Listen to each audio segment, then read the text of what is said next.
Okay, cool. Let's tone that down ever so slightly. I just want to make sure I don't blow out my own audio setup. Looks like we are good in that regard. Turn it down just a little bit more. Alright. Yeah, I think that's good on that angle. Alright, cool. Still a little bit more. Alright, there we go. Just want to make sure that stays quiet. Music's a little loud. Let's go ahead and tune that just a little bit. Oh, that's the opposite of what I wanted. Alright. Looking at audio levels again. Yep, nope, that looks good. Now we just gotta put everything up here. Make sure everything's set in that format. Awesome. Mute ourselves locally. Oh, boy. Yep, that's a lot. Okie dokie.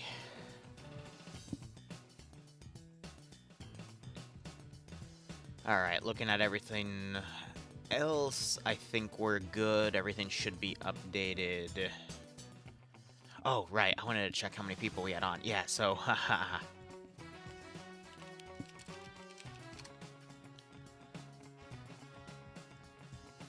Alright, there's about 160 players on, so this is going to be double platoon versus double platoon, which at that point, it's just a freaking company. So, yeah, it was very ambitious of me this week to try to put, like, 4 additional op slots down.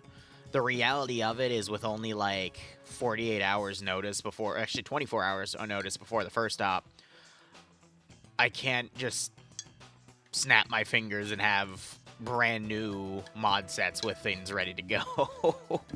That was admittedly a little overambitious even from me, so... Oof on that. We didn't have an op at 12:30 this morning. We will have an op for tomorrow morning, though. So with that in mind and the fact that we can start rocking a 12:30 time slot, I'm going to be a lot more organized on getting all that. But I'm going to be honest, a lot of the reason why I wasn't able to fully execute on everything for this week is because we were introducing... Or no, we are introducing, like, 2 new mod sets between the Halo ODST stuff and the training Ukraine stuff. So I put a lot of time and effort into that for yesterday, and that left me with no time to work on today.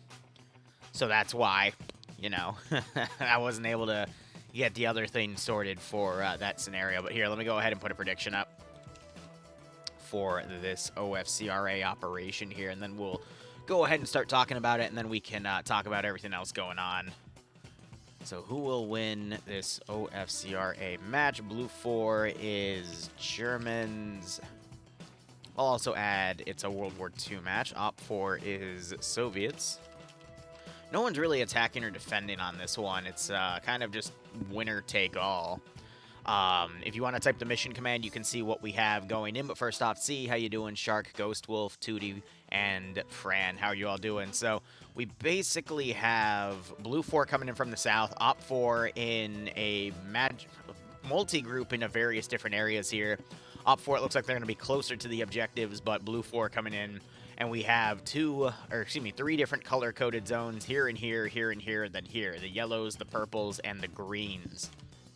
I'm now going to go through the mission commands link to just give you a quick TLDR on how the points are going to be scored for this scenario. So it's a lot of common objectives and then 1 supremacy bonus for each side. We'll get into that in a moment.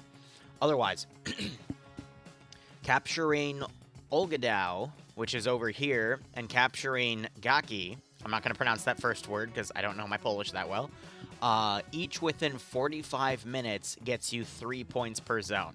So whoever has more numbers in the purple zone, not both of them, it's per area, 1 minute remaining before we push in, gets 3 points before the 45-minute mark. Then you've got Mokri and this other yellow zone, Nemesi, whatever, I can't pronounce that.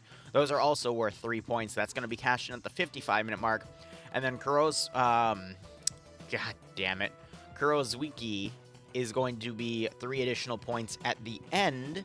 And then you have supremacy bonuses, which are only worth a single point, which means they're not really going to change the game because these are all worth 3 points in of themselves. I mean, if you have one side take 2 zones, the other side take 3, that's 6 to 9. that 1 point isn't going to change anything, but there is a supremacy bonus if you have fewer than 6 opponents. So blue 4 kills all but 6 or less of the opponent, they get a point, and then vice versa for the other team. But again, that's only worth 1 point, so it's not even worth mentioning because it's not going to change the effect of the game. And OFCRA isn't like FNF or HK, where if you completely wipe your opponent, you win by default. And even then, I don't think that would work for HK, because I think HK is also objective-based operation. So even if you completely wipe your opponent, if your opponent still had like 2 out of the 3 zones, they still win by default. So, or win by proxy. FNF, I think, is the only community where if you just wipe your opponent completely, you just automatically win, even if you're losing the objective fight. So, but regardless, 45-minute, 55-minute end of the game. You got to remember these are 90-minute rounds, so it's just going to be a matter of whoever has control. And then, of course, when we check the clock, you have to add 8 minutes for the start-in time. That's setup time for everyone to sink in. Because, again, with 160 people, it's a lot. But otherwise, doing the Battle of Kursk here, World War II style PvP. Let's go ahead and have a look at Blue 4 first, and then Op 4. I'll try my best to do the name reading too, but you gotta give me a bit of patience here because, again, a lot of people to work with. So, World War II era Germany, we're going to be seeing a lot of Kar 98s, G43s, MP40s, some scoped Kar 98s as well. We've got a half-track with machine gun here, a simple Kubble wagon there. Trying to see if there's any additional weaponry here. We got some Panzer Shreks and Fausts here, more half-tracks. MG42s in play. And I'm trying to see, we do have some Grenadier rifle adapters on some of those Kar 98s. And I'm just trying to see if we're going to see any of the more exotic weapons like the MP44 or the FG42. Less likely the FG42, but maybe an MP44 here and there, but I don't see any. Plus, I think Kursk was, what, 43? So MP44 might not have come out by then. Otherwise, multiple half-tracks here looking over the rest of the vehicles. We do have some officer... No, these are vehicle crew. Oh, boy. That is 2 Panthers, 2 Tigers, and a mobile... I don't remember the exact name of this one, but it's basically an anti-tank vehicle. Oh, boy.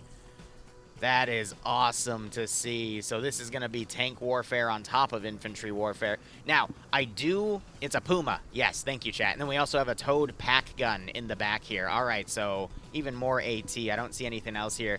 But here's the deal. Last time, we had a 150, 160 player fight in OFCRA between German Blue 4 and Soviet Op 4, and they had a tank platoon each side. The Germans utterly wiped the Soviet side. That was, I want to say, what, 2 or 3 months ago? It was a slaughter. Now, I don't think there is a plane on either side this time around because the German plane also did a great job of just harassing Bren carriers and scouting. So, no air reconnaissance this time, but we do have a hunter-killer vehicle with the Puma there. But that's nuts that we might see history repeat. So, Op 4 starting off in 3 separate locations. For Op 4, for the Soviets' weaponry, we're probably going to see a lot of Mosin Nagants, PPSHs, DT-27s. We got some Lend-Lease bazookas for AT in play. All right. I'm not sure they'll have any single-shot disposable. We got some SVT-40s for their equivalent. We have a ZIS-76 gun. We have some scoped Mosins for the marksman. We got some radio backpacks in play. We're probably going to see some sort of rifle grenade adapter for the Mosins as well for their grenadiers, because I actually don't recall if they have that in this mod set. So I wonder how their grenadier pickoffs are going to be, because Blue 4 already starting with some pretty hefty technology advances. Also, these guys only have transport. They've got that single pack cannon. ZIS 76mm, but I guess that's also because the Soviets are going to start a lot closer to the objective, so they get that advantage. Meanwhile, second group, we have a T-34. Is this 85? I think these are T-34 85-inch barrels here. Yeah, all right, so we have a whole platoon of... No, 5 of them. Can I count? Yeah, so 5 T-34 85s. All right. They only have handguns for that tank platoon. That's fair. And then our final Soviet platoon is going to be a bunch of Bren carriers. Oh, and they also have the version of the DT. I think this is the DP with the optic on it and the big bipod. Yeah. I think that's more of a World War I era weapon there, but nice. So Germans definitely have the technological superiority with, I mean, 2 Panthers, 2 Tigers, a Puma. They're towing in a pack gun as well, and then they got the MG42. They've got Grenadier rifles compared to the Soviets, but I mean, the Soviets having 5 T-34-85s, that's also not too bad. It's just how are they going to coordinate that effectively, and I mean, this wind is utterly loud. It's a World War II weapon, fair enough. I could have sworn... No, I might be thinking of the Lewis gun, that's why. So many weapons. But regardless, we'll have to see what OFCRA does. They're probably going to come down early, take some of these zones over here.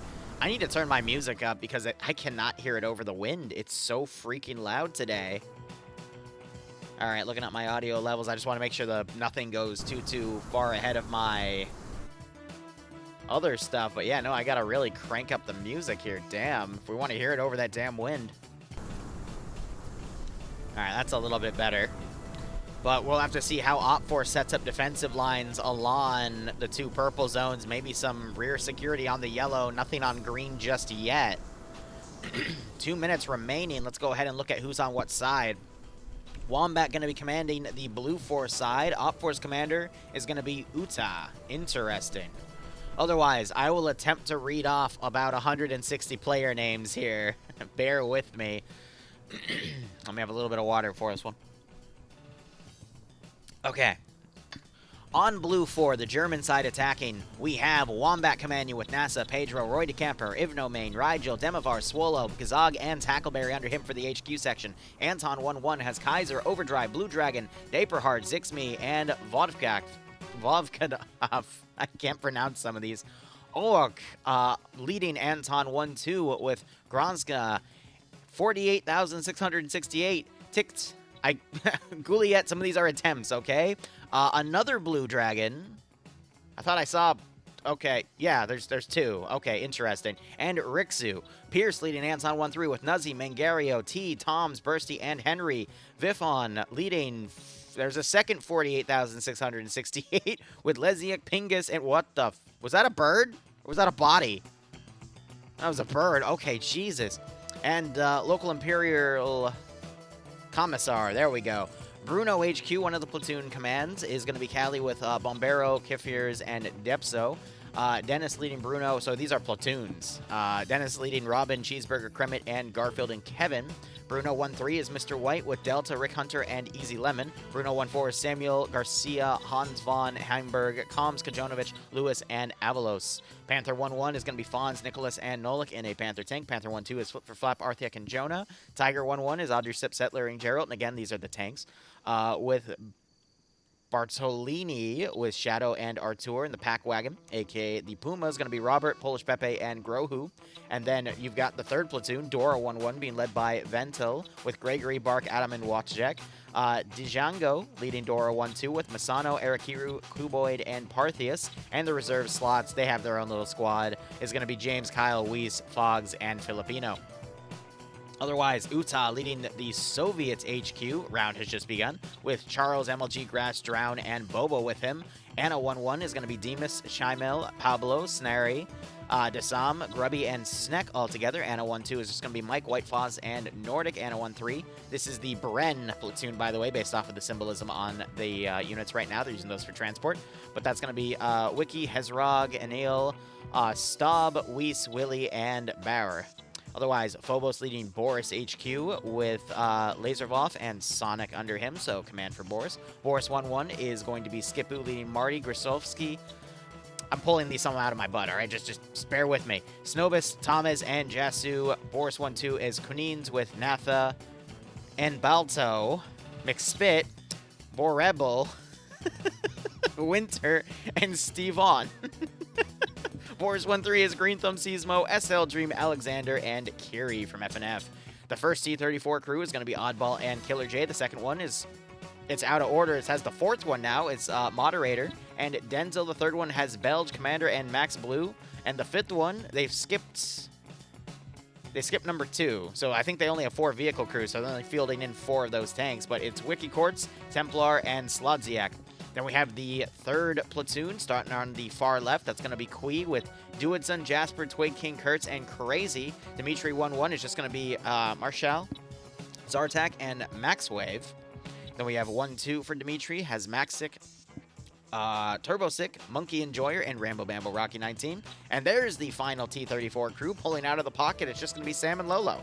So, okay, we do have all 5 T-34s in play, and it looks like they are all driving out and about except for one. You know, I don't think separating the 34s across all the objectives would be a good call. I think maybe having a group of 2 and a group of 3, with a group of 2 being supported by the pack gun on the left side. I'm going to keep calling it a pack gun. It's technically a ZIS-76, but it's an anti-tank gun.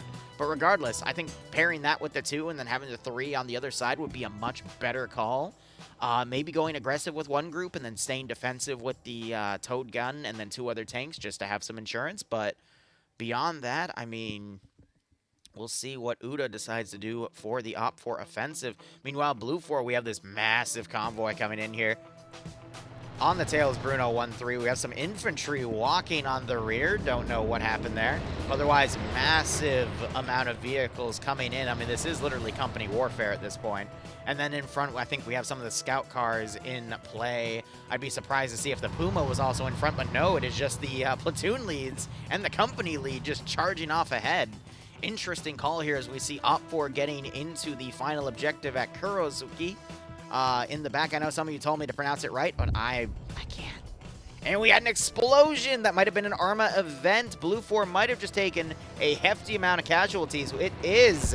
We've got the entirety of Antoon 1-2 down. It looks like their half-track clipped into somebody, and they exploded. Probably around the area where all the vehicles were grouping close together instead of going single file. Now, they're probably going to contact an admin and get all their shit respawned, but that's an important thing to note, guys. Don't be dicking around like that. We already have some people quitting out because of it, so, ooh. You see them getting respawned here. But just go single file. We have another Blue 4 explosion. Hold on.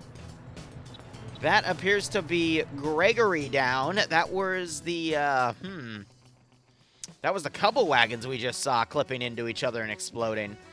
So a lot of silly mistakes already on Blue 4's side, taking some needless beginning casualties before fighting's even broken out. However, with it being 160 or so players, guys, it's not really going to matter that much because the fighting is usually determined over the whole course of like a 50-minute affair. Otherwise, we've got a lot of OPFOR transport trucks now coming in. We'll see where they set up their defensive lines. This is going to slow Blue 4 down as they're handling their respawns. This is a one-life op, but when you get armored, usually the admin fixes your ass. So we'll just have to see how things go with that. I'm going to have a sip of my coffee here.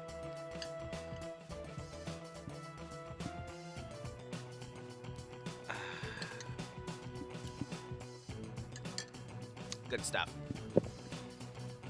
So right off the bat, I mean, Blue 4 taking some early L's, but I think they're going to bounce back. It's really hard to say and predict how matches like these are going to be because there's way too many players on and there are way too many assets on both sides.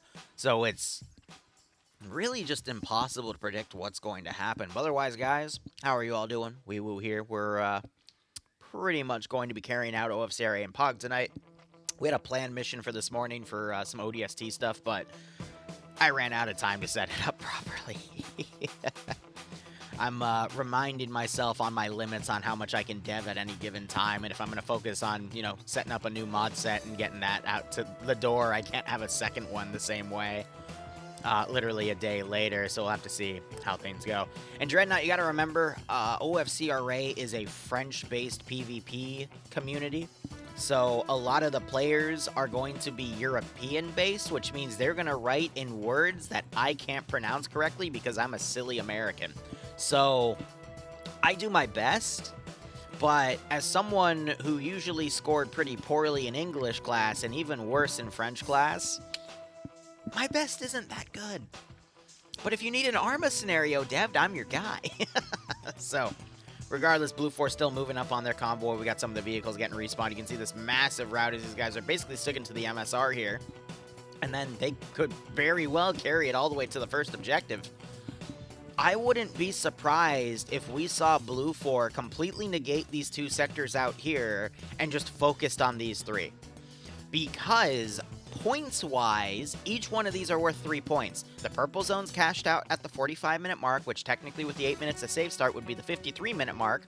The yellow zone's at the 55-minute mark, but you have to add the 8 minutes of save start, so that would be an hour and 3 minutes.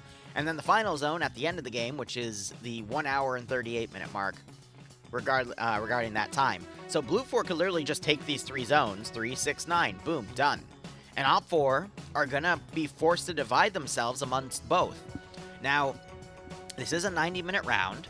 It's only going to take about 10 to 15 minutes to get your entire force in the zone. What Op 4 needs to be able to do in a scenario like this is realize where Blue 4 is attacking, and if they detect that Blue 4 is just trying to, piecemeal half the zone to just get the point majority, Op 4 needs to send everything on the defensive zones and just go all in on wiping their opponent, because otherwise, you're just going to have Op 4 in a bunch of different groups taking all the individual objectives. Some are going to get engaged by Blue 4's entire force. Op 4 is going to find that they're defeated in detail, and by the time they're trying to push forces out in the final zone, Blue 4 is going to have a number majority, and Op 4 is not going to be able to win. Because it'll just turn into, okay, Blue 4 takes this zone, that zone, Op 4 realizes that, by the time those 2 zones are taken, those 2 will be taken as well. They'll push in as a massive Blue 4 force is hitting there. Blue 4 will go in, hold the zone, Op 4 will attack with whatever it remains, and it won't be able to take it back. And it's GG because Blue 4 utterly annihilated the half garrison at these 2 objectives.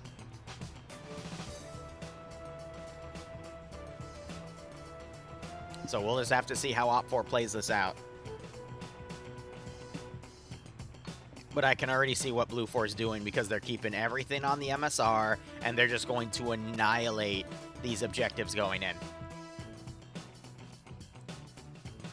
So, Cater, funny enough, Arma 3 is actually really, really stable when you just have PvP. Without any AI pathfinding, which is one of the biggest takers of server assets. I mean, if you look at the VOD of Autumn War we did yesterday, I had to micro some of the zombie AI because even one rogue zombie AI's pathfinding would start killing the server. So once you take out AI from the equation, you're good. Like, Arma 3 on a really good server can handle a lot when you keep it PvP. PvE, it's a little more difficult, but I mean, we had a 24-hour event a few weeks ago, and we were running 80 players on the server, and we were fine for the most part. Server-side issues aside, which I have stories about why those shouldn't have even happened in the first place, but, Arma 3 can be very stable if you know what you're doing. Unfortunately, not a lot of people know what they're doing.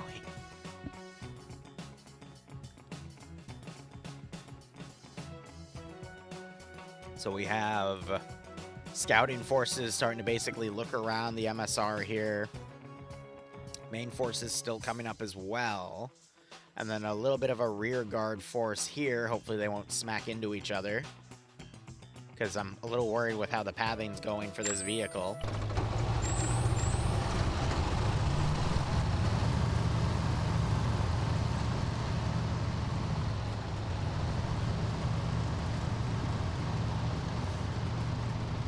I feel like he's just asking for trouble. He keeps driving right up to the rear, and it looks like he's going to smack into it. Chuckleheads.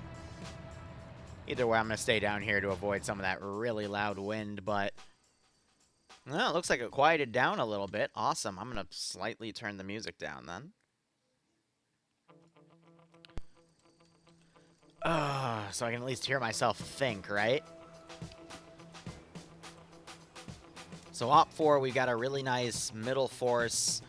We've got groups on the first purple zone, second purple zone. We don't have anyone inside of it just yet. You got a lot of rear vanguard forces. And I'm going to be honest, as a defender, if you got 80 players, you can make a pretty massive network here spanning across. I mean, this is a 1, 2, 3, 4, 5, 6, 7 kilometers between both objectives. That's a lot. So you do have to put some forces in the middle. The trick, and this is where it really sucks for the defenders, is coordinating all of those groups to then attack a position. When you're doing a 40v40 and it's platoon versus platoon, one commander can just talk to his squad leaders and micro everything in. When you're doing company level and you have multiple platoons, you have to tell your platoon leaders to do something, and then those platoon leaders have to tell the squad leaders or the tank crews, and that just adds so much complication in communication. And then, you know, what if the squad leaders or tanks go, well, what if we do this instead? And it's like, well, no, I'm coordinating you to do XYZ because there's 7 other assets trying to do XYZ, A, B, C, D, E, F, G to make this whole plan work. And if this one thing doesn't do it, then you create a gap and your enemy could potentially exploit that. It's a mess. Which is why I'm going to be honest, I am not the biggest fan of company side PvP because we get into a bell curve, I want to say, of when we only have maybe, you know, 20 or 30 players on one side. It's predictable. People aren't going to be doing any communication. They're just going to be running in and trying to kill each other, which we see a lot when we have like a squad versus a squad and objective. Rudimentary, we see that in a bunch of video games. Cool, whatever. When you start getting to, you know, a platoon or a platoon with assets, so, you know, 4 squads, then a tank or a helicopter or something, I would say that's the height of Arma 3 PvP. That is where you can see a commander coordinating his assets effectively, and that's where we see some really, really cool plays. Because you can tell, especially for when we're covering HK on Tuesdays, that's commander-focused PvP, you can tell which commander has the better tactics. And I love that they then switch sides and do the exact same mission again and just change out who's on whose, you know, what team. And that same commander that won that first round is more than likely going to dominate in the second round because he just has the better tactics. He has better control of his forces. But then, on the other side of the bell curve, once you start breaking, I want to say, I want to be honest, 120. Once you start going past 60 v 60, because 60, you've got 4 full squads, you've got a command team, and then you got plenty of room for either, you know, a 5th squad or additional assets or whatnot. Once you start forcing people to go on multiple platoons and you have a company commander, that's where we start seeing the other side of the bell curve for Arma 3 PvP, because that's when communication between assets becomes very, very difficult. And I just got poked saying, am I watching a certain player's intense action? I'm going to be honest, I'm not, because we're just watching all the forces going. And that's another thing. When there's 160 players down, I can't look at every single angle when everyone's so spread out, because there's just so much to cover, which is why I like to stay in the macro interface until we start actually seeing action. But regardless, that's where you just have so many assets and so much stuff to deal with, especially when it's one life. It just becomes a battle of attrition. You could have someone go in and get 20 kills and then get hit, and then the guy that got the 20 kills, I mean, that's just a drop in the bucket. Sure, that's, you know, up to maybe 20% of your opponent's infantry, but if those were all pickoffs and the rest of them are just, you know, camping the objective and they still have a solid defensive line, it doesn't mean shit. And then if you get your communication severed because your squad leader gets killed and no one goes back for his radio, that entire group of like 10 dudes or 8 dudes or however many remain is useless. And they just trickle in. And then you just get that, you know, team versus team.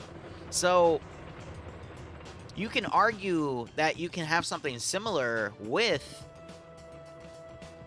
a 40v40 or 50v50, but there's just that people are usually in the mindset of, okay, we only have this many people, so more than likely people then go for the radio and get back on net to re-coordinate because they realize if that much of them are screwed, essentially, they've already lost. But when you have larger battles like these, people are less likely to go back and keep adequate communication because you just have so much and they're just going to assume someone else will do it, you know?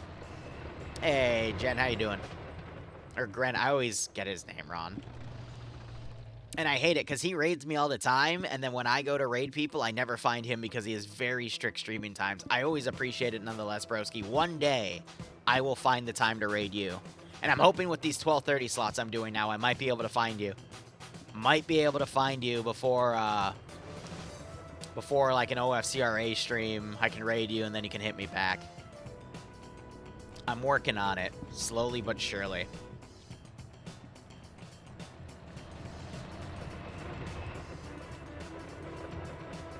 But anyway, all of that's coming from a perspective that's been seeing all this stuff for years. So it's just my own personal opinions, but I'm going to be honest, nothing beats, especially if it's your first time watching, looking at something like this and realizing all of these are individual players, all doing different actions. They all have their own free will. They're not AI.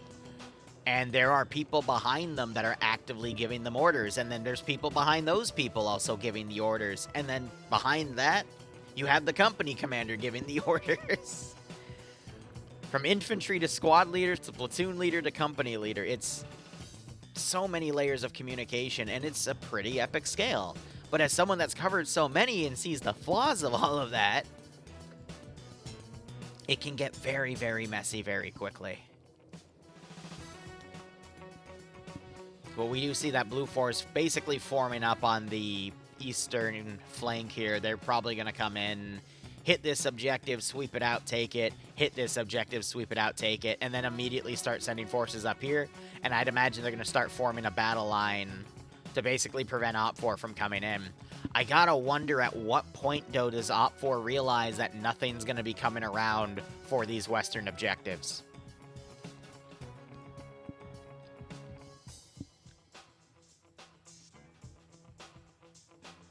I'm going to be honest, this AO, I feel like it's a little unfair. Because it forces the defenders to have to kind of cover everything. They could...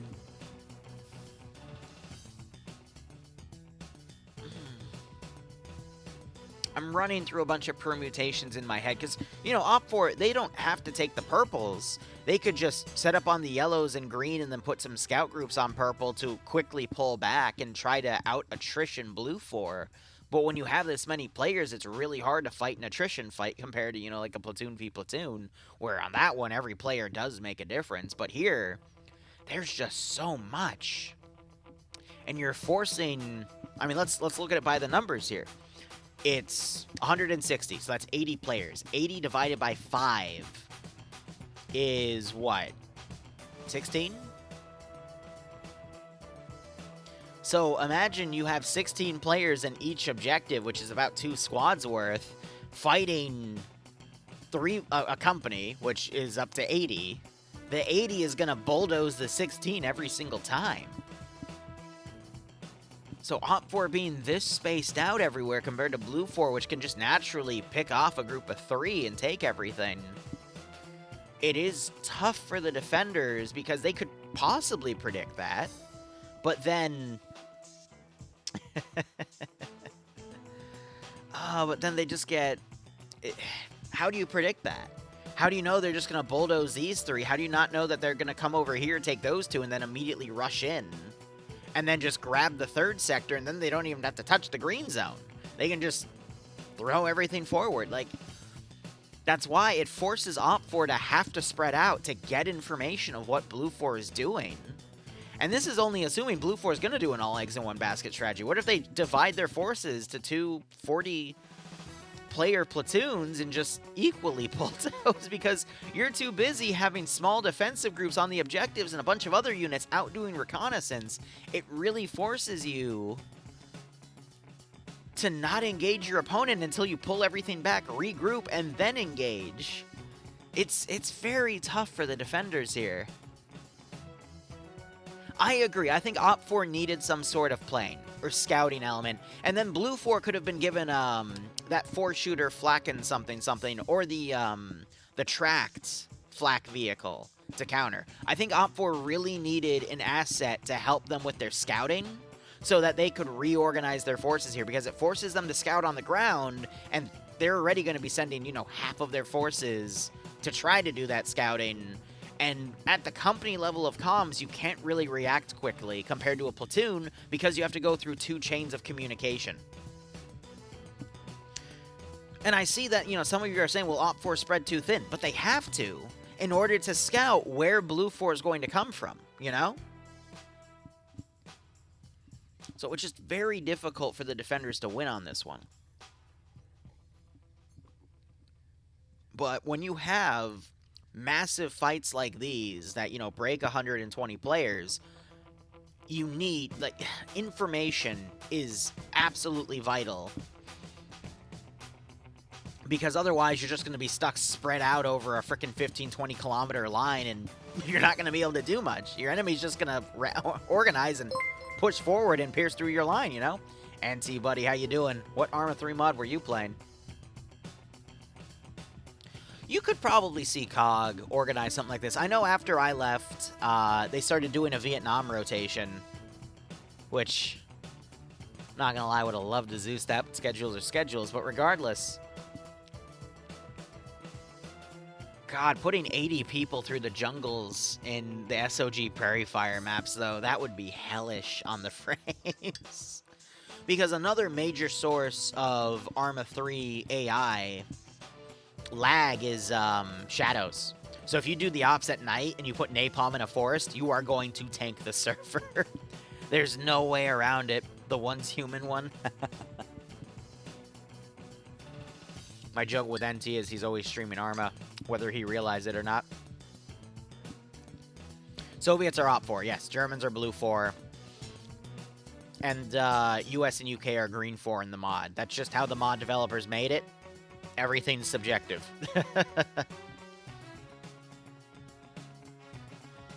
What's interesting is Blue 4 are now taking this major town out here.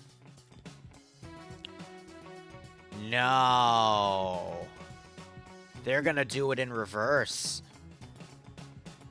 That's a really risky strat. Normally when I see objectives done in reverse, it never works out, but that's usually on FNF. Okay, let me explain.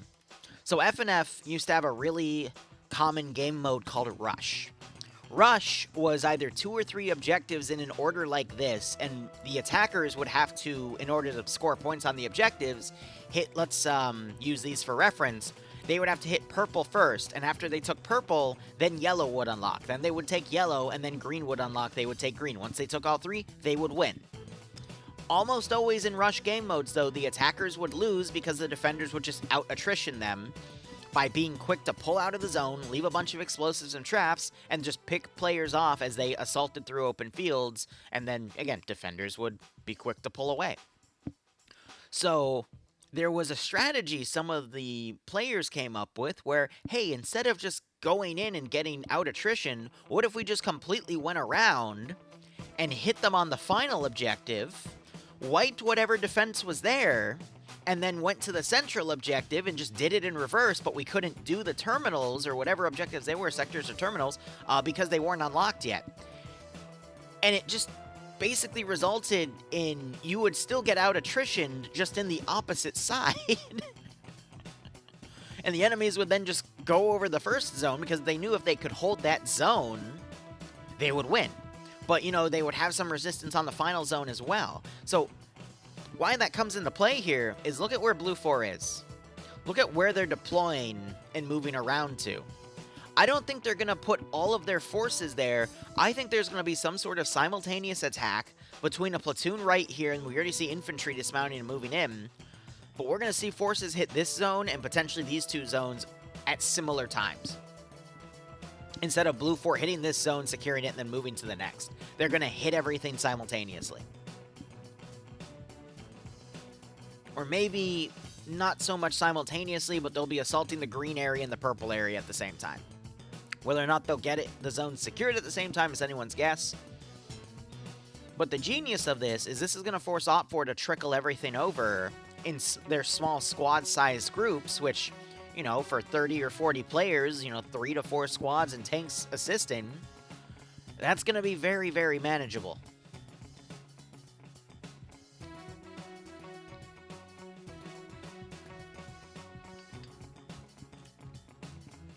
But we'll just have to see how the infantry go, and then we have Dimitri 1-1 over here providing some scouting data. Seem to be a marksman team. We see them looking around with binos. Not sure if they see anything yet, though. Coffee time.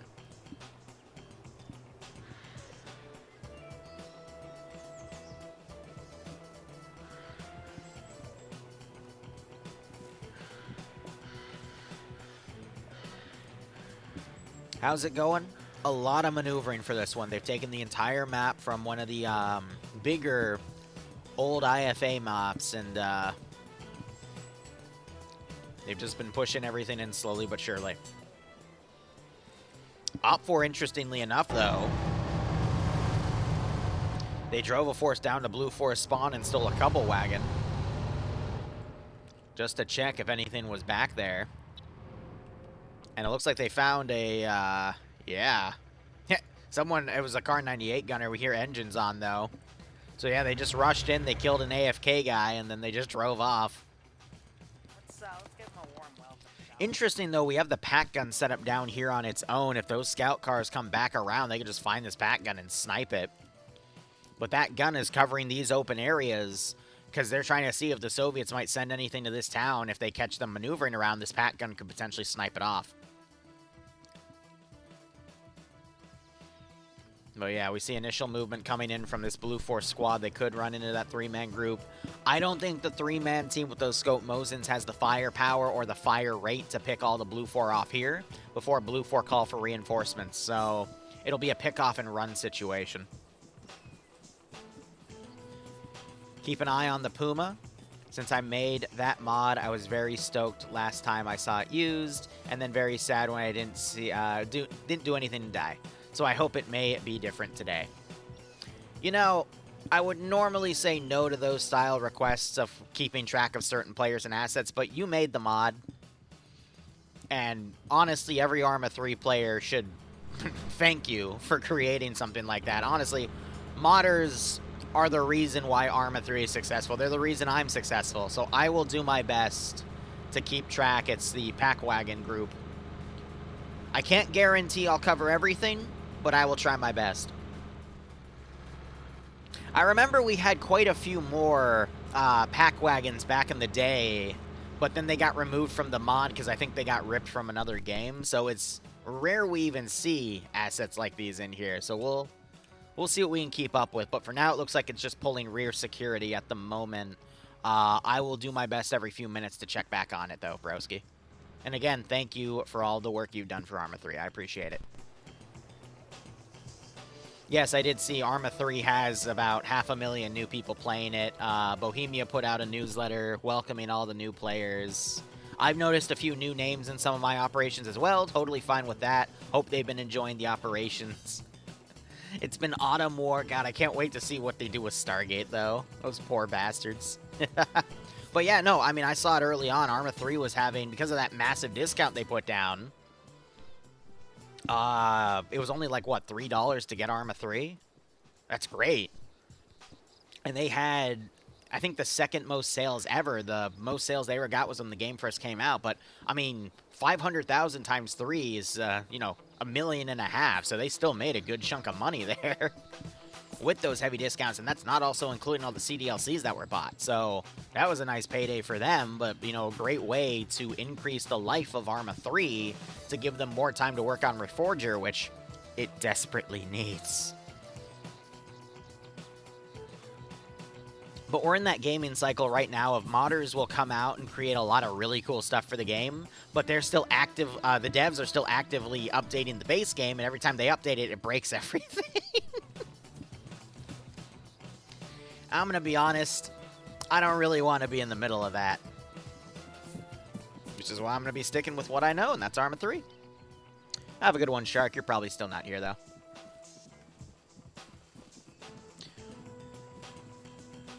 And yeah, no problem, Turianus. I hope I'm pronouncing that right. I'm horrible with the name pronunciations. But again, I am if you are a mod developer for this game, and I know especially what you work on, or I know I have experience with what you use, then yeah, no, by all means. I will do my best.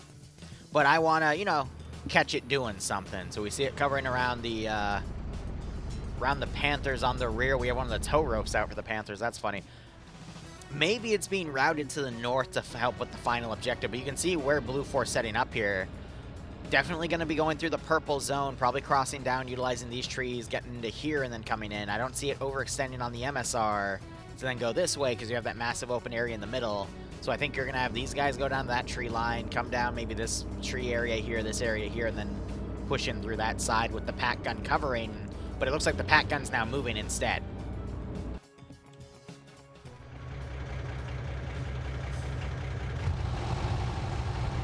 Now you got all of them coming around another couple wagon, checking it for gear.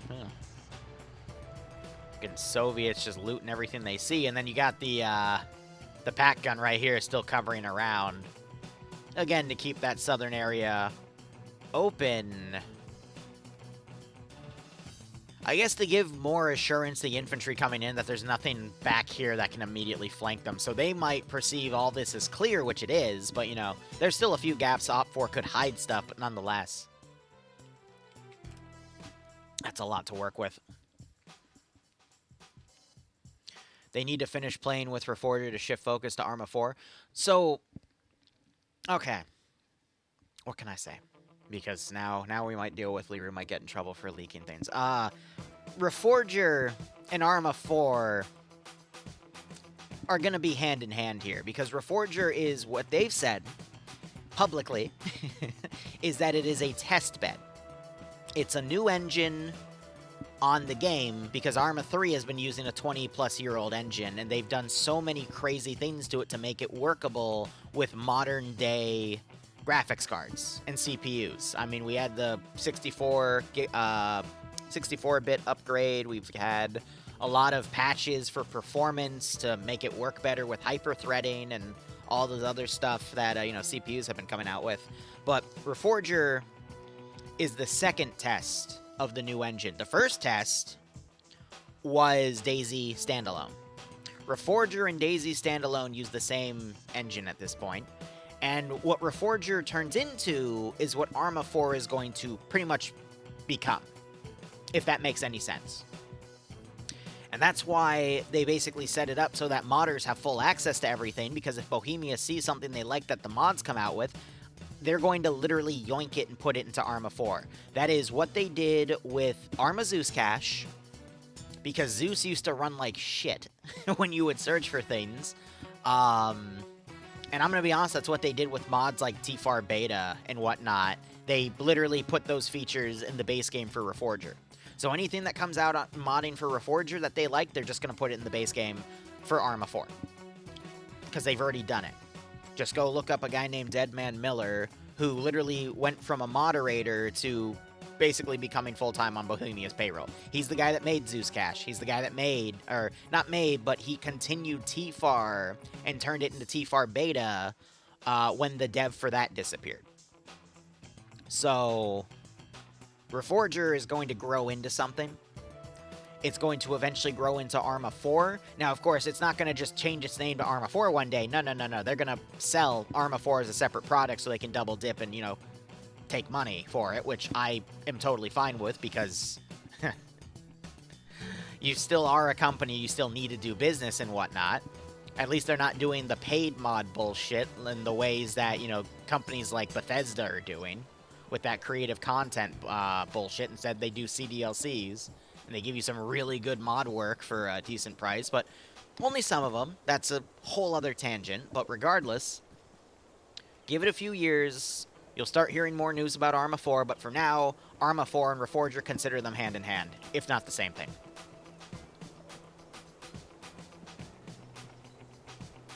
Reforger's cool because I don't get 15 FPS on 128 player servers. Really hard to pull that off in Arma 3. I agree and disagree, but are those 128 player servers places like King of the Hill and whatnot? Because those do run some pretty heavy scripts where if you don't have a powerful computer, yes, it can fuck with you a bit. Tyke, if you type !OFC, actually, someone already, yeah, you already got it. This, once we start the round, it's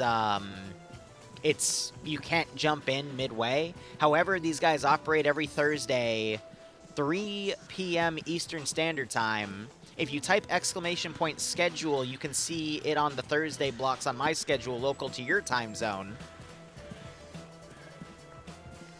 But you can always join in the next one. PvP right now, if you want, you can DM me on Discord, and I can tell you all about what PvP events you can jump into. I can hit you up with all their Discords, but right now the major ones I cover are Friday Night Fights every Friday, Thursdays OFCRA, Tuesdays HK, but those aren't the only PvP communities I know of. There's plenty of other places like Coalition, and COG does kill COGs as well. I can send you all that info. You just got to talk to me on Discord. That's part of my open door policy.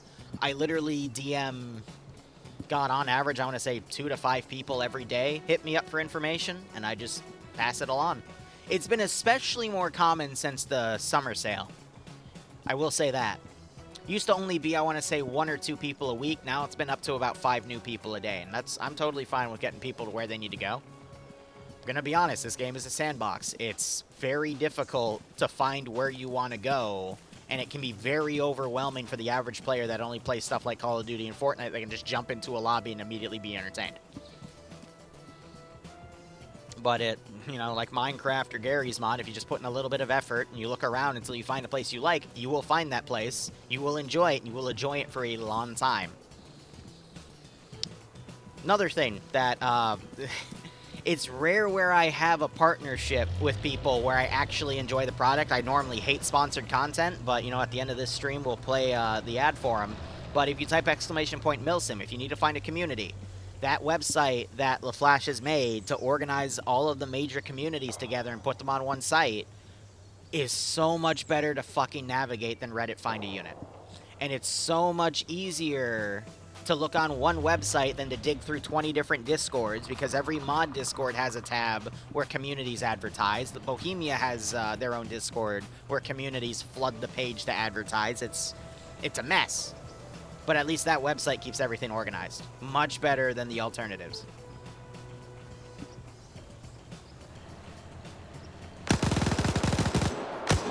Alright. First contact right here. That 3-man team was just found.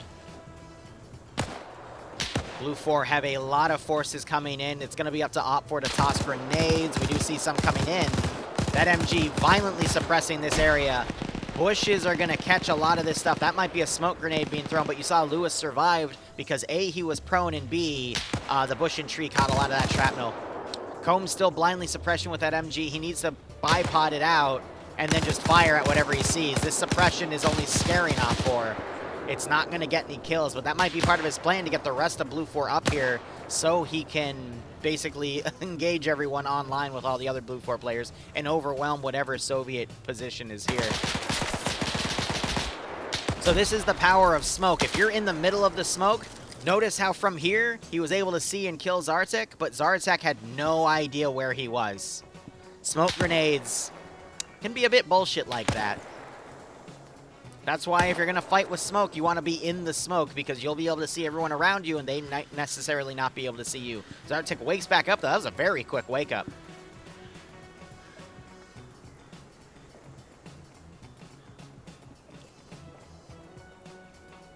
Couple wagons coming in along the rear. I'm looking for that pack wagon. Puma is on the far north right now, just again flanking around, but I think it's going to be helping with the assault on the final zone back there. Max Wave gets knocked out. Hands giving some follow-up shots, or that might have been Samuel's. Nope, they're working on Zartek, and there he goes. So he is double tapped again. This is 1 life PvP, so once you're dead, you're out. And Max Wave down here. Marshall not going for the car, he's going to hold. And again, this is just an allegory for how the rest of this round can specifically go, because just a group of OPFOR getting bulldozed by a much bigger group of Blue 4. And this is what I was calling out earlier. Tanks are moving out. Looks like this OPFOR group has dismounted hearing the armor move, so we could have some of OPFOR snipe some of the Blue 4 armor pieces before they can get in position, but they're now on the move, so we'll see if they can continue on. Look at this massive Blue 4 group, though. As I predicted, they'd be moving down these forested areas. We have another group of infantry coming up with some additional Blue 4 armor. We just had a double tap on one of the OPFOR players here, and the radio operator here with the PPSH might be able to score a kill because the first thing he's going to see as people go over this hill are the heads, and he's going to aim for the head, and if he can land a headshot, that is an insta-kill. Grenade goes out. It's going to be far. He tries to go for the car. Unable to, and he is trying to serpentine his way around. Gets the kill on Sam, but then James takes him out. So still able to get a kill there, but, you know, 3 dead OPFOR, 1 dead BLUFOR. That is a very favorable ratio onto BLUFOR there. And we just had an explosion error come up. That's because we have a T-34 now firing from afar. So it looks like he is engaging the BLUFOR group all the way out here. But his shots are just short. And Turi is right. I mean, Deadman Miller, not just any employee, he is one of the guys that fixes a lot of the framework if it ever breaks, because he has that understanding of coding. I'm going to be honest, if you have a scripting question on the forums, he's one of the guys that if he knows the answer, he'll give you a website link to the wiki for Bohemia, but it'll be an unlisted link. In terms of, if you Google for it, you will not be able to find it yourself. Because some of the pages are hidden, but if he just happens to know it, then he'll just give it to you then and there. But I'll be honest, a lot of the devs are pretty chill people. Just don't be an ass. And don't do anything to, you know, cause issues that put you in the IP rights violation channel. Don't piss them off in there either, and then they're good people.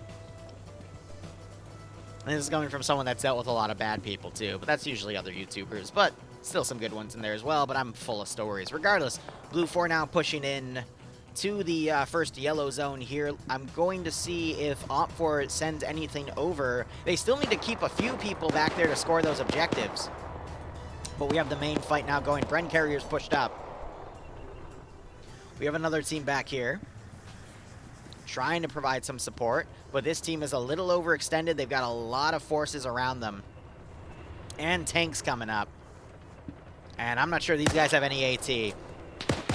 So these guys are already dead. It's just a matter of how many people can they take out before they are eliminated.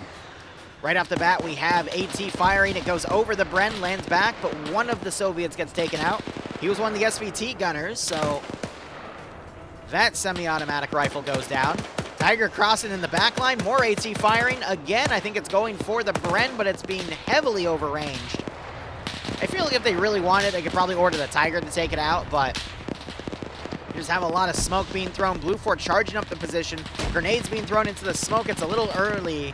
Eric Hiru, looks like he's playing medic, but he's on point. I don't know why I always see him doing that. You don't normally want your medics on point. Point's the most dangerous position to be in.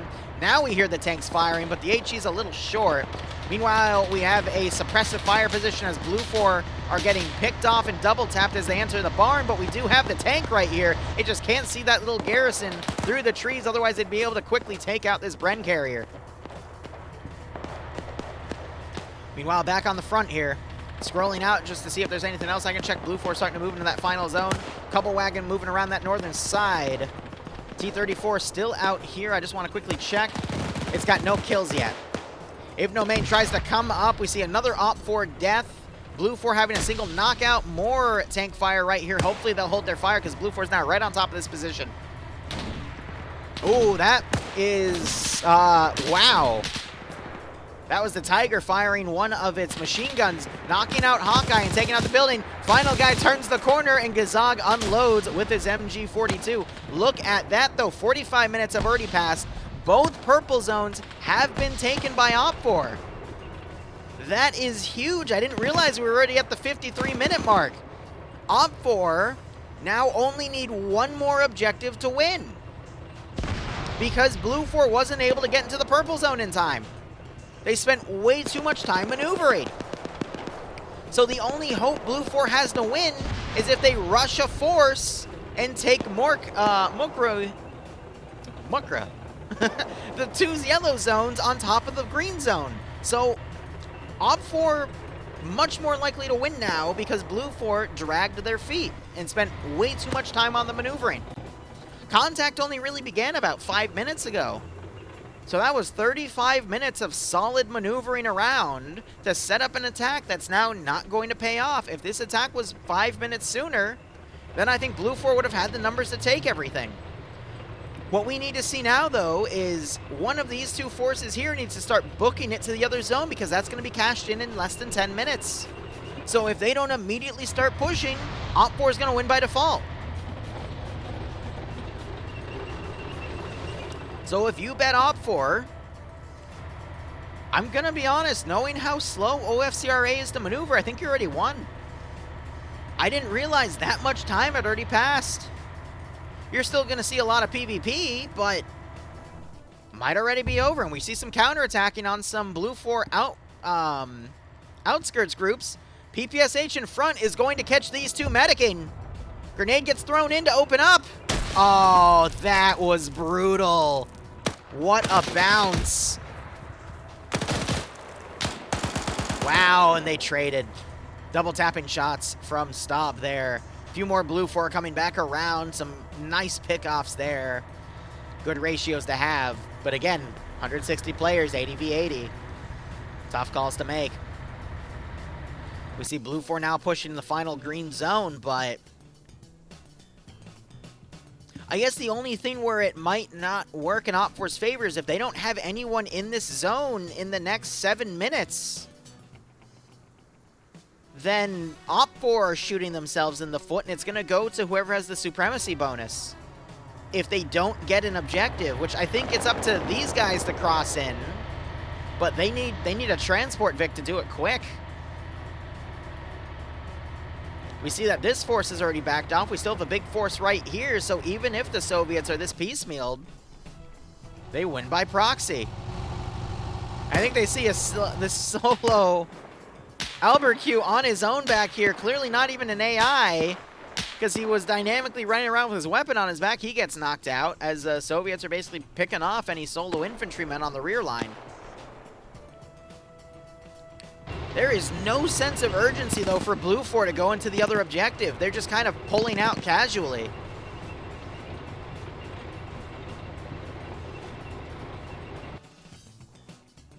If the Germans were quicker, I feel like this would have been a nice example of blitzkrieg, but it's not. So next objectives are going to be cashed at the hour 3 mark. That's 6 minutes, 20 seconds remaining. Yeah, no, they've got plenty of time to get into that yellow zone. Blue 4's only hope would be OPFOR forgets to put anyone in here.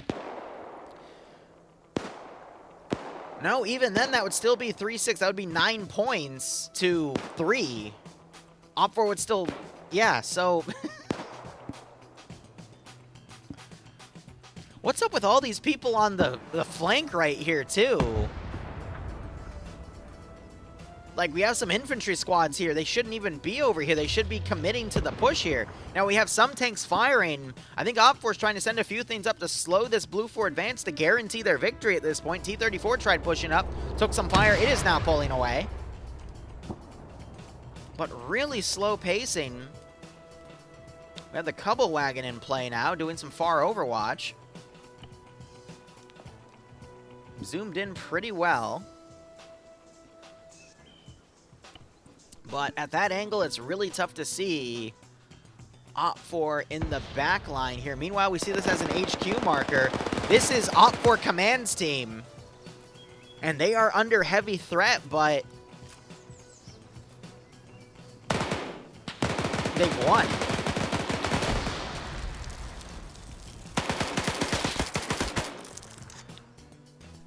So Blue 4 breaching the building, taking out a few guys in this one area.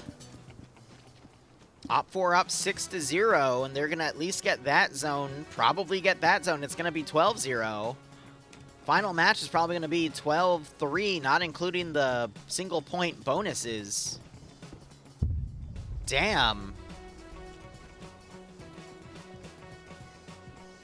If Blue 4 is going to do a unified attack like that, they needed to be quicker, and they just weren't. Now we have an OPFOR garrison digging trenches right here. We do have a bazooka. But he needs to come out with his bazooka quick.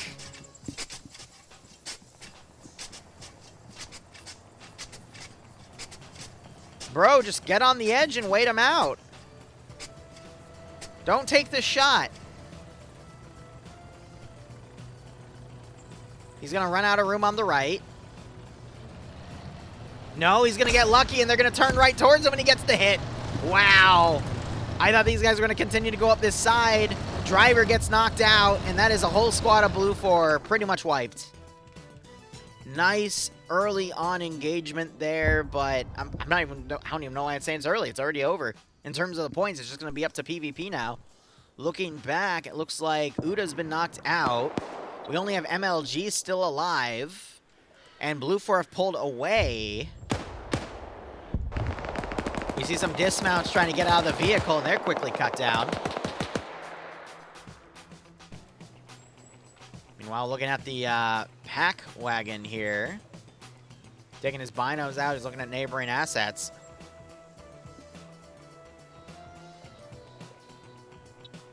So we have a few knockouts still in the vehicle. Funny enough, the only person that wasn't in that group is Zixme, and he's running with these guys because I think he realized that these guys were doing something a little silly by charging up on their own. Less than 3 minutes till the other zones are cashed out, and it's GG. We can pay it out to OPFOR early.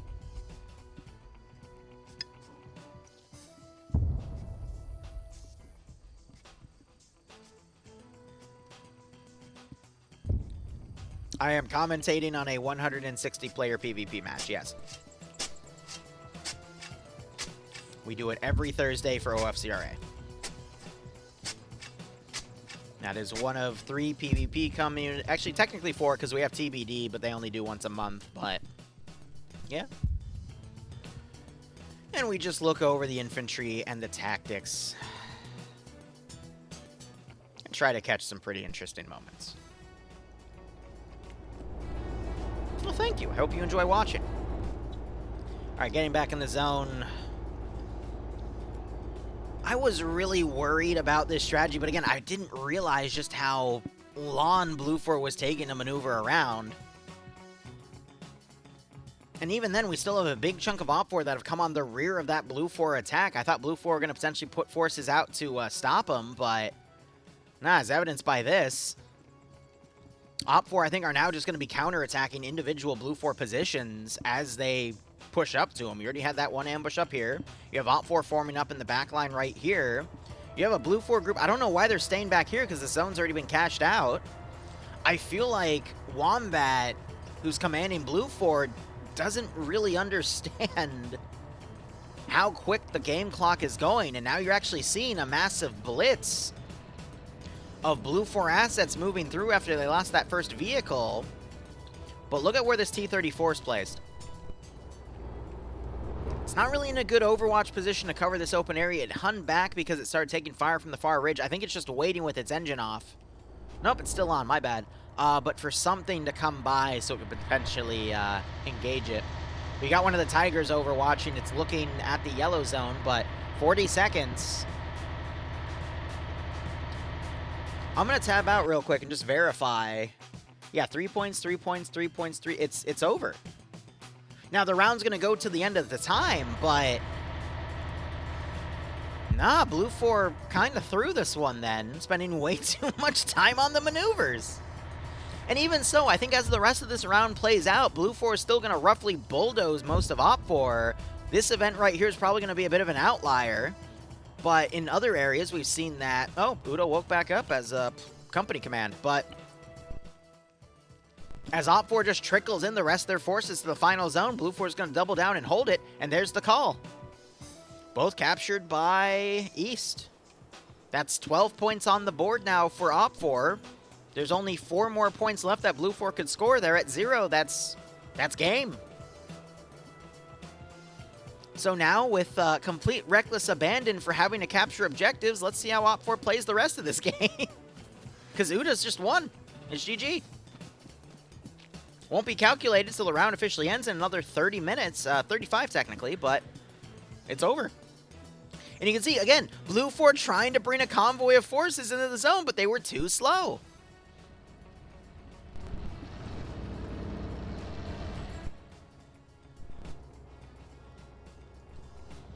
And And I could see some arguments going of Blue 4 might try to say, well, you know, the map, they did the entire zone. They started on the extreme southern side. But Blue 4 literally did this. They went up the entire MSR. They then stuck into right here, and then they went north into here and literally started setting up forces past the objectives and started walking forces in. If they just went directly to the zones, they would have had more than enough time to properly assault them. This op was designed for Blue 4 to charge in proper, but you rarely see a rush play like that in OFCRA, which is the community we're in right now.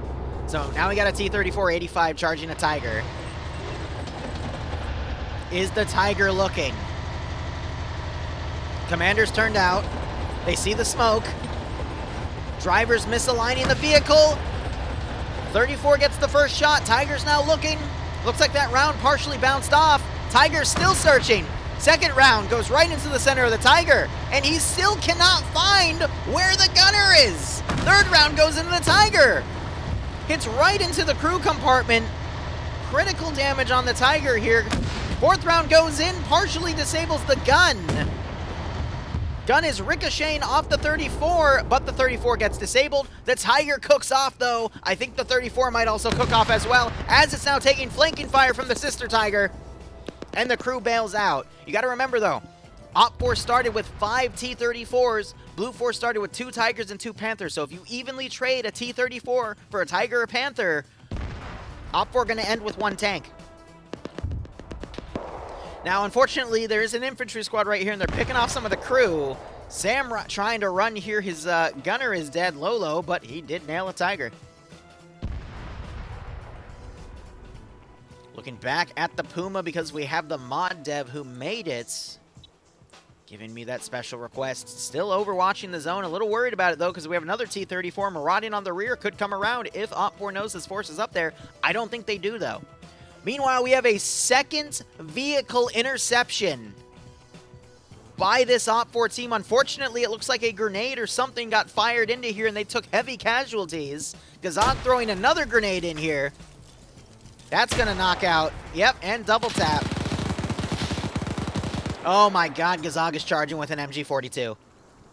It's a Nazi buzzsaw. Combined with those grenades, he was able to counter-wipe his opponent. But the fact that this squad here has literally wiped 2 squads across 2 half-tracks, I mean, a 2-to-1 ratio for something like that is pretty impressive. Wow, and grenades coming out, double-tapping anyone who bails out. Funny enough, Zixme, who was supposed to be in this vehicle, because this is where his squad was, ironically still gets killed off by the same guys a few moments later. Oh, you gotta love how things correct themselves. We hear some cook-off in the distance. Some OpFor coming around the cooked-off Tiger, double-tapping the crew. You still have Sam here running for his life. He's being pursued by Blue 4, but now OpFor right behind them.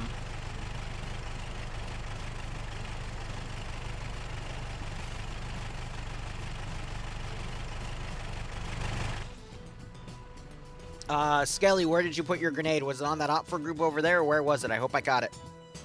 Again, though, with 160 players, it's hard for me to catch every little detail. I try my best, though.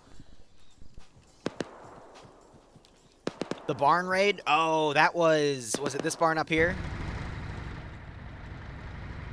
This one? Yeah, where you threw the grenade, double-tapped the guy that was down, killed that guy, and then you 1v1'd him and you evenly traded? Yeah, no, I caught that, buddy.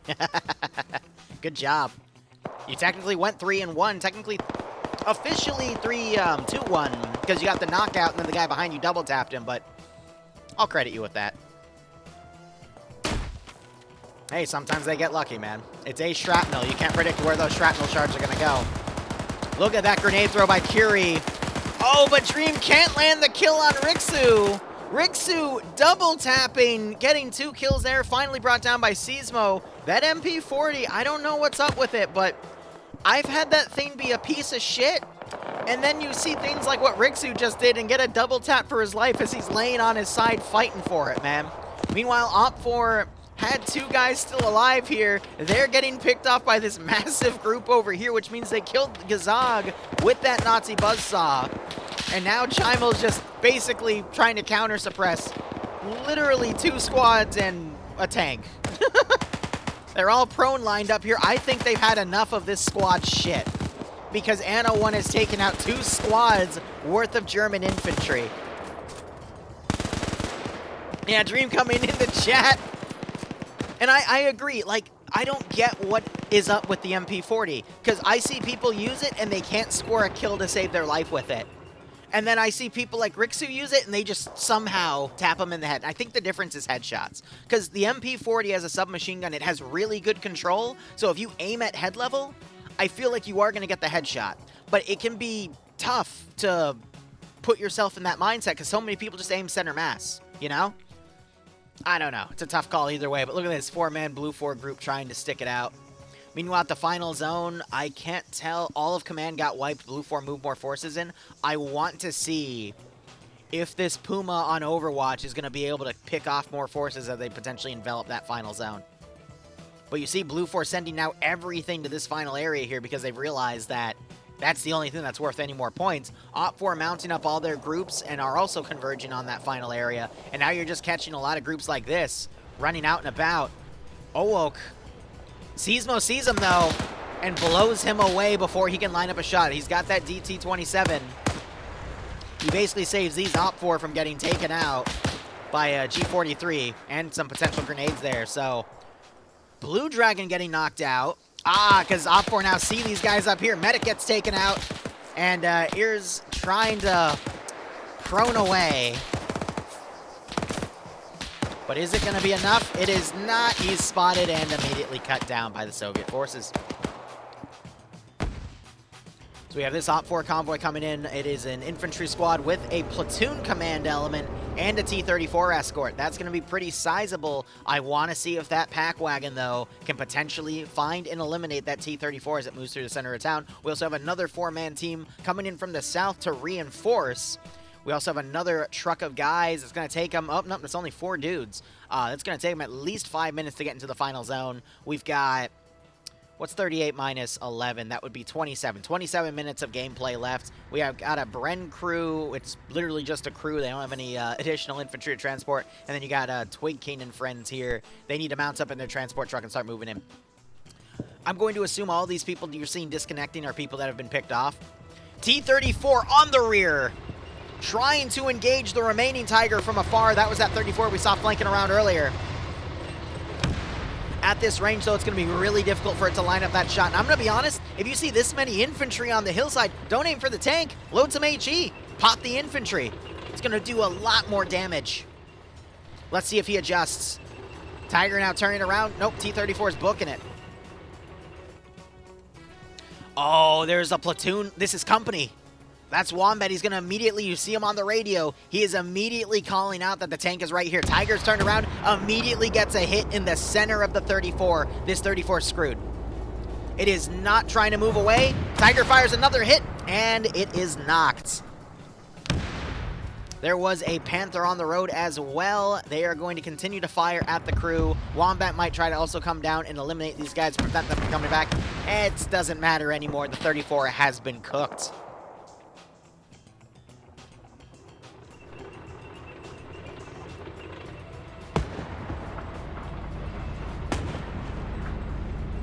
Now they're putting some additional shots in there, possibly of HE. They got to be careful not to hit their own commander, though. That would be kind of funny, though. I've seen crazier things in PvP, that's for damn sure. Yeah, now we see 2 other tanks towards the south. They might come in and engage this Blue 4 group, but you see all of this Blue 4 element here. They're just going to trickle into the town and form that defensive zone I was talking about earlier. And it's going to be over. Now, Wombat is moving into the kill zone. Will he be sniped by his own tanks? I'm waiting with bated breath.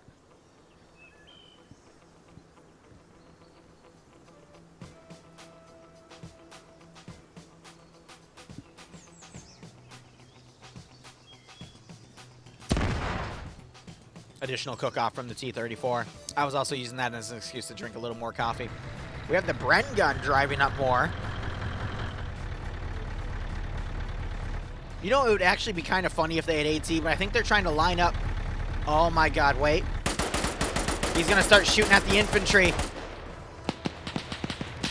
Trying to get a shot on 48,000 here. He goes prone and bipods his weapon so he can really hug the ground. Local Imperial also taking fire here. I think 48 just shot his weapon. Well, I'm curious to see if a tank might turn around and try to deal with him. But that pins down the rear line here.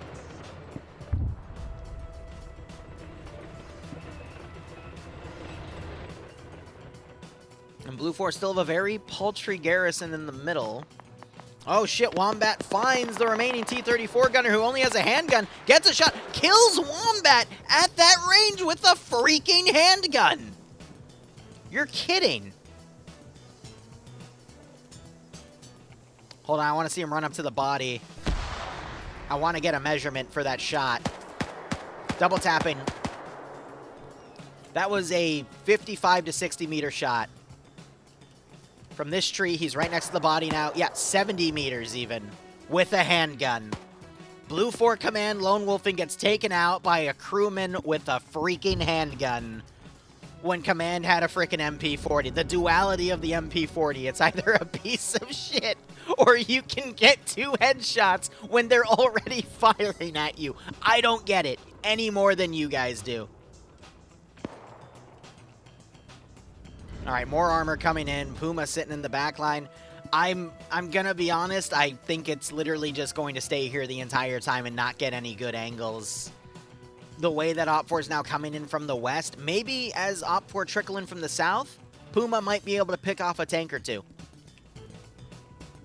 But it's got 18 minutes to make that call. Maybe in 5 to 10, the T-34s will come to the south. I will keep my eyes on the Puma for you, buddy, but it's going to be an end call at that point. All right, Blue 4 moving up. We do have that 4-man group from the south that we saw push earlier in danger of being enveloped. Bayer was just spotted. Nuzzy immediately opening up on him. That's going to force them to push up. Panther right here, though. Ooh, it's staying too low. It's not covering the road specifically. OpFor have a... Wait. Henry comes up, starts putting some shots in. Engel lagging behind. Could get engaged by Henry if he keeps himself poked out. He does have that grenade adapter on his rifle. Could fire some... Nope. He lets him get by. So that original Blue 4 group now in the center looking around. Probably honing in on those gunshots. Tanks over there. Now we have the Grenadier round coming in, but it's too late. We have a trench dug right there, and it absorbs the blast.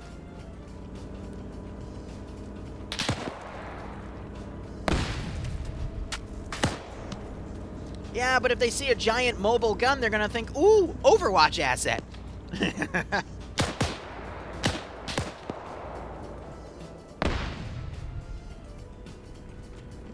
All right, so we have a lot of grenades going back and forth. That's going to knock out Will there. Oh, I'm sorry. I fat-fingered the frickin' M and N key. My bad. Herzog gets a knockout on Gregory, but we only have one OpFor guy remaining.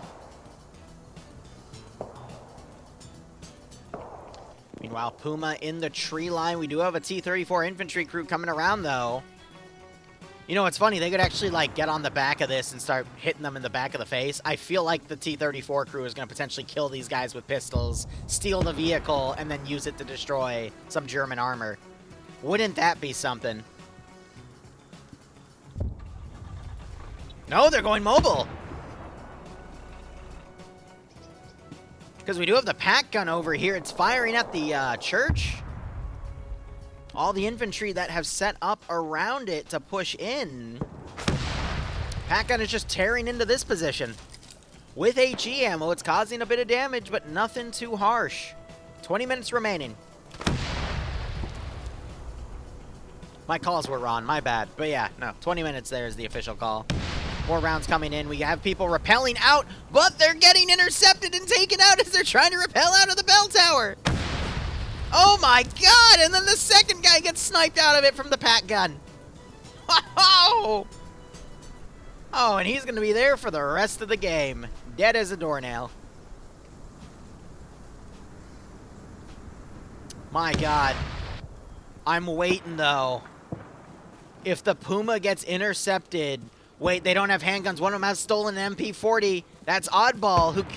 That's platoons. Not even. That's company command's MP40.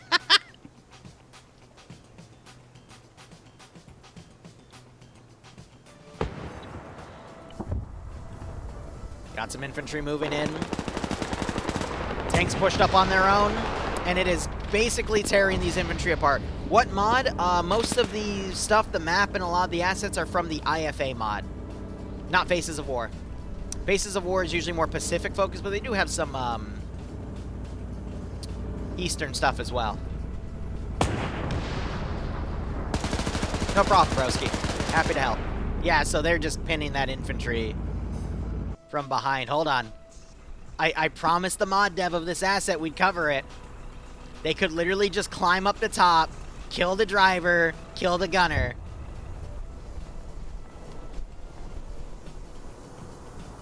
Oh my god. They're gonna panic and potentially shoot him now because he's driving. No, they're backing up. Here comes Oddball.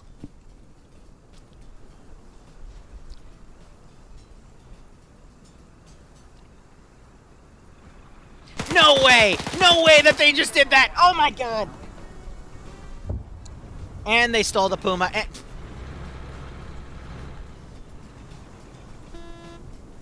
You Muppet.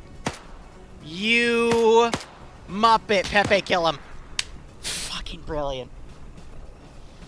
Are you kidding me? Well, Terry, if you didn't tell me to watch this, I wouldn't have caught this live. Yeah. Thank you. My freaking god. I can't even begin to... I'm just going to let you guys trust your own eyes on what you just witnessed. Anyway, bazooka firing in. Knocking out a building. Not much damage is being done. OFCRA trying to push on two sides, but the tanks are basically blitzing the infantry at this point. Game is over. It's going to be an OFCRA victory to points because they already secured 4 out of the 5 objectives, but... My god. No problem, Terry. Thanks for making that wonderful asset. Hope you keep making assets for Arma 3 and Reforger. But I would prefer Arma 3 for now.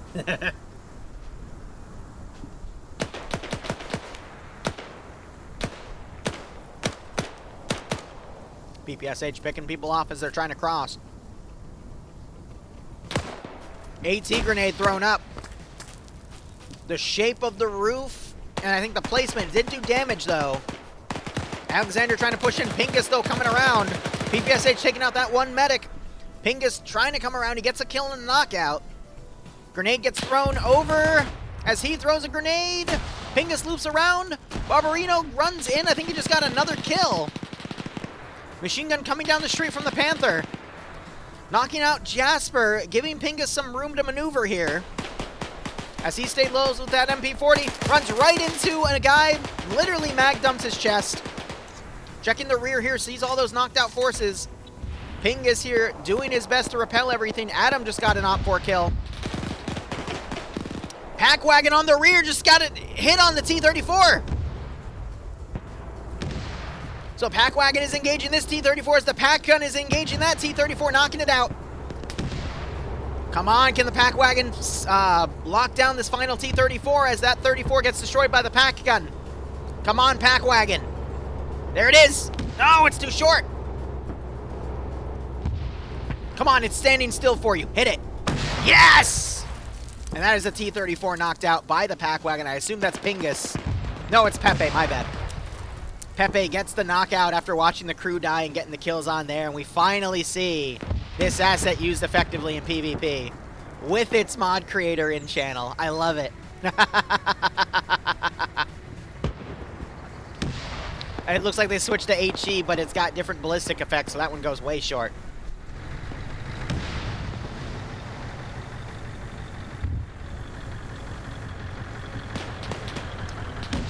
Snee, were you the guy that 1v1'd Wombat with the handgun and won? And then you went to the Pack wagon? Or are you talking about a platoon leader, not company lead? Either way, I mean, good job on you. Blue 4 were way too slow in this mission. OFCRA, meanwhile, still pushing on the rear. Now you kill. Oh, you're right. You were part of. No, Anna won one, and you wiped the pack wagons. Not the pack wagons. The half tracks. Yeah. No, we caught that. Don't worry. Oh my God. We caught the first shot. I didn't catch the second AT shot, but we saw the aftermath of it. I'm gonna be honest, I was over your shoulder telling you not to take the shot, and then it literally turned to face you, and I'm like, okay, now you take the shot, and then, of course, you take the shot and hit it, and I'm like, yes! Oh, it was beautiful. Meanwhile, OFCRA just pushing a damn Panther. We got Templar with a handgun around here, but Barbaro's looking for him. Barbaro's been maneuvering around and getting a few kills here, but yeah, he's a tanker. Looking at the scroll out macro of the map, the only thing we have left is a stolen half track of 7 dudes. It's going to drive in and immediately get engaged by the the pack wagon here, which is firing on the rear of infantry. Polish Pepe on 3 kills. One was one of the T-34 guys, and the 2 were part of the crew. And then you got these guys binoing, but the fact that they created a nice kill zone here and caught 2 T-34s on the rear, amazing. If only Blue 4 had literally maneuvered quicker on the other 2 objectives, this is how the endgame would have gone if Blue 4 had forces in those 2 zones to take them. They would have won. But they didn't. Meanwhile, Tiger Tank has a commander knockout because I think LeBelge got a shot on him. It wasn't him. He's not credited with the kill, so it was somebody else.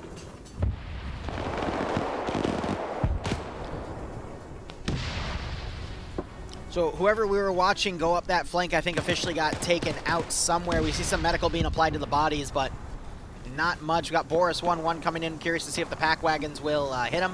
But for now, the pack wagon is just basically bombarding this position with HE.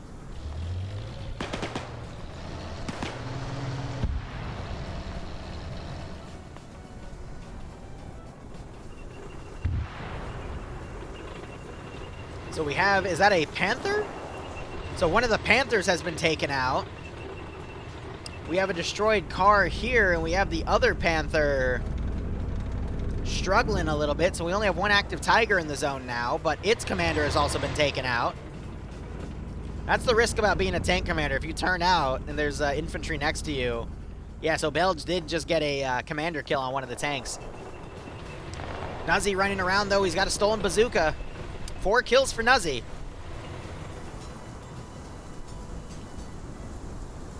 Mission will end in another 9 minutes, 20 seconds.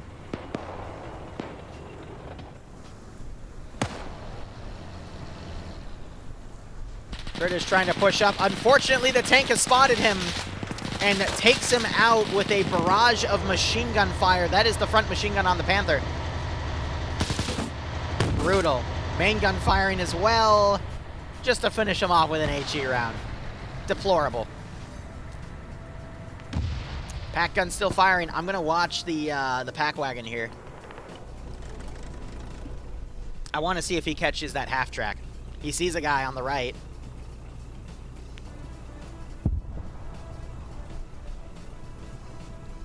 Let's see if he looks left though.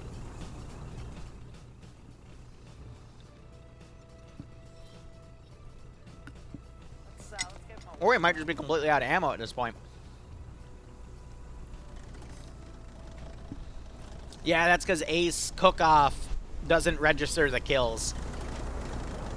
Which is why sometimes when you throw grenades and the shrapnel gets the kill instead of the actual concussive explosion, you're also not always credited with the kills.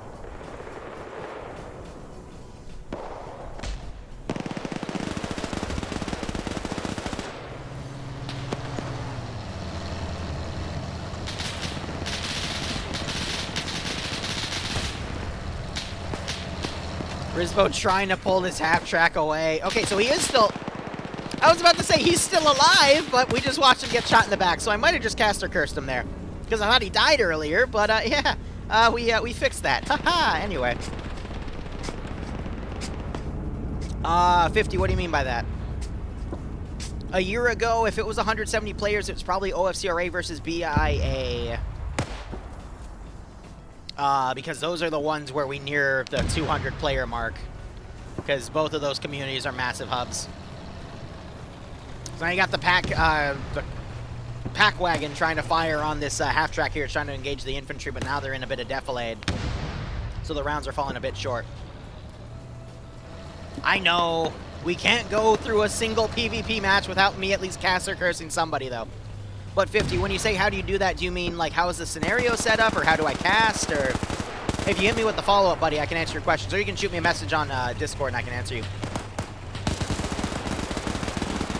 Do I know how they did the custom tunnels? So, not trying to be rude here, there's a lot of large-scale matches. Like, this is 160 players, for example. Was it a Vietnam mission, or was it... Like, can you remind me of the details of the mission? Because there's multiple different tunnel networks in Arma 3.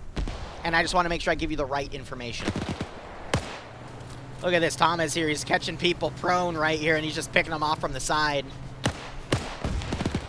Oh, we just saw some AT get launched in here, too. God damn. German's being a little overconfident here, and Thomas is just picking them off with headshots from a frickin' Mosin Nagant. Iron sights only. That's another headshot. Dude just went up from 1 to 5 kills, and he's double tapping bodies, too. Oh, he's trying to get bursty. He gets bursty. Can he get Kajonovic? He's caught reloading. Kajonovic is sighting him. He sees that he's sighting him, though. Can he poke his head out? Oh, he takes a hit. He's not down yet. Oh, he's pulling the shot, though. He's wounded. Kajonovic dodges. Another hit, and he's down. But 6 in 1 is a great KD. Kajonovic now dodging MG42 fire, but he gets picked off by Rick. AT fires over. It's a miss. Blue 4 were trying to take the vehicle out, their own half-track. That was stolen by the Soviets. Now we got Kyle with a scope, and he's struggling a bit. He's trying to line up a few other shots here. But yeah, 50, was it a Nam mission, or was it modern day? Was it World War II? Because that'll help jog my memory. Or if you have the link to the VOD, shoot it to me through Discord, and we can communicate about it through there. Krishovi trying to come up, but Rick Hunter takes him out from inside the building because he's got a Nazi buzzsaw. MG42 to the face. Headshots to double tap. He is dead. I'm going to be honest, OP4 are really doing a good job counterattacking. Where they're falling apart, we just had a single Soviet guy take out 5-6 dudes. And we got players now like Twig King in the zone. He's up on 3 kills. With a PPSH and some AT. Speaking of AT, that fires out.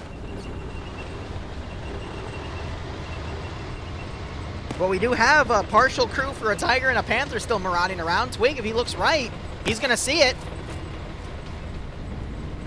I think he's going to try to get on the street and use it. All right, 50, when this stream ends, I will, I'll take a look at it. This is hardcore, 1 life. Shot goes out, and I think it still hit the rear. Yeah, damage on it. He barely gets the right side, but it's still kicking.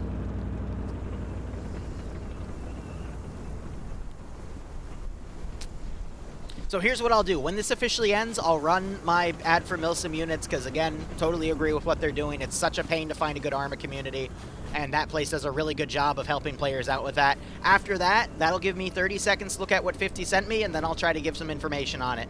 If not, I got a quick time to Google and try to remember.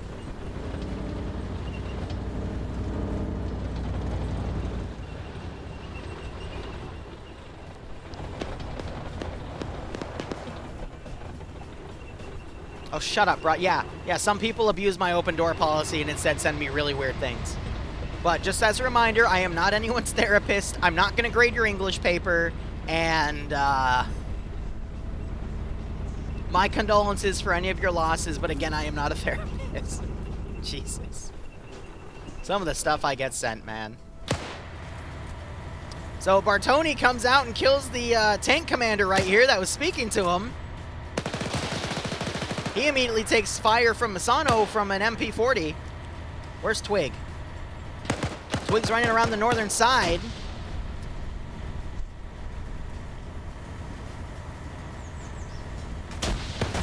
Yeah, righto. Oh my god, and he gets blown away by AT fired in the building. We actually saw his body fly up. There goes Bartolini.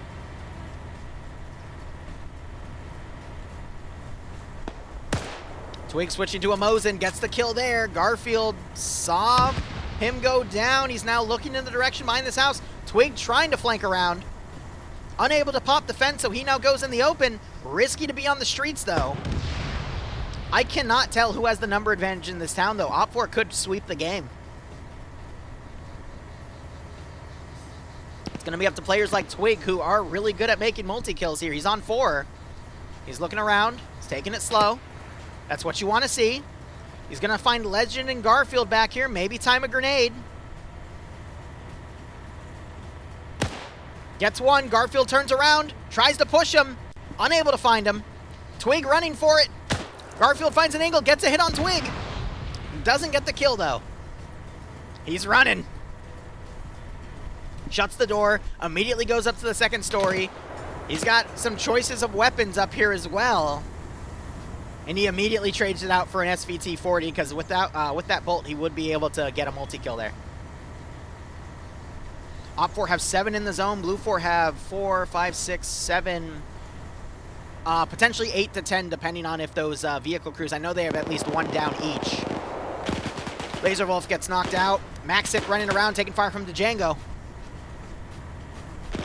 Wonder if he'll look out the window. He could spot Kyle and take him out. Nope, he's busy looting.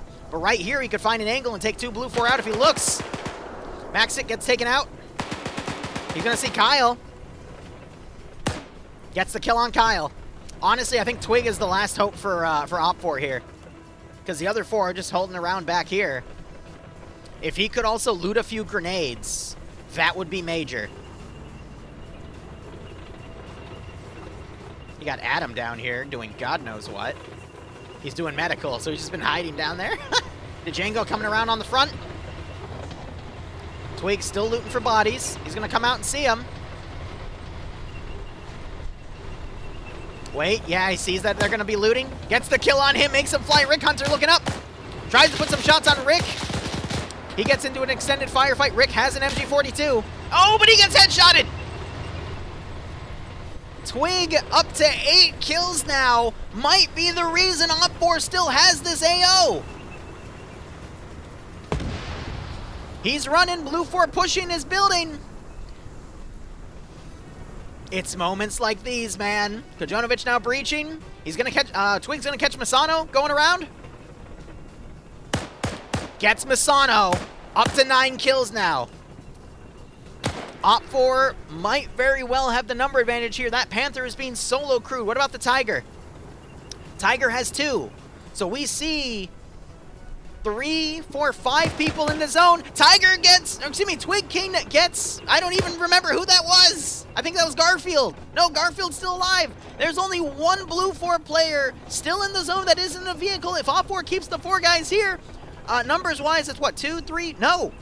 OPFOR have the number advantage now. With less than a minute left to go, I think OPFOR, through Twig King's actions and a few others that got multi-kills, just beat Blue 4 out. The last remaining Blue 4 guy is going to stay out of the zone. Twig on double digits. Where he needed to, he got double digits. Garfield's the only one remaining, and he is going to just hunker down at this point. He's watching a doorway on a corner where the window has a bush over it. He's not going anywhere. This is GG. Unless the OPFOR infantry do something stupid and get killed off by the tank, which is entirely possible. I think OPFOR just won the final zone. 16-1 because both sides also got the superiority bonus. OPFOR got a perfect score. This is a massive reversal from the other blue German versus Soviet match where literally the Soviets lost all of their tanks in the first 45 minutes and Blue 4 literally kept all of their assets. 5-5, it would have been neutral, but Adam was outside of the zone. They're going to run a bonus mission, but I don't cover those. Anyway, guys, we're going to play a little message from our sponsor here, and that'll give me time to go look at what some people have shot me on Discord. So give me a moment. We will be back.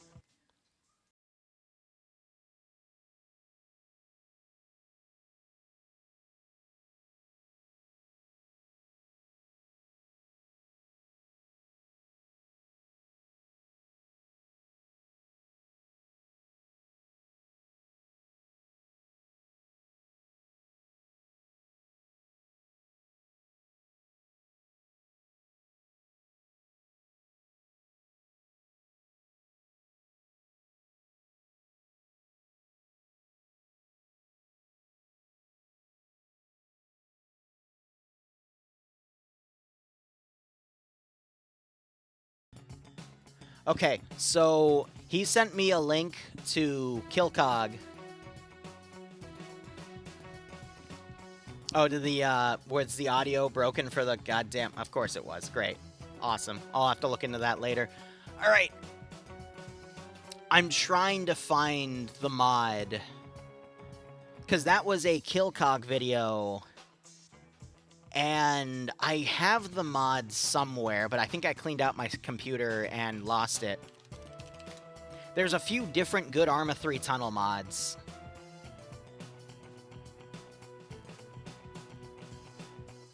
But it wasn't...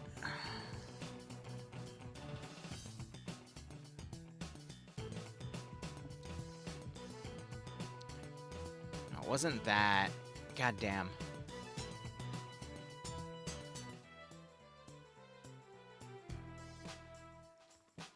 Actually, no. Hold on. No. I remember now. Okay. Don't... So, the mod where it is from, where those tunnels are from, do not use them. The reason they worked fine in Killcog is because they only use those tunnels for transport. They didn't use it for combat. I decided to make a few ops for the 506 Secret Squirrel group on Wednesdays with those tunnels. And every time someone died in those tunnels, it caused a massive desync spike because it caused a lot of physics errors when the body would ragdoll and the gun would drop and ragdoll on the tunnel itself. And it wasn't usable. So if you're asking about those tunnels specifically, don't use them. Instead, here is what I recommend you use. And I will put these in chat for everyone. The FODA tunnels are pretty good. The ARG tunnels are also really good. These are also all tested. I've done them in ops. We've done PvP in the tunnels. Those are really, really good.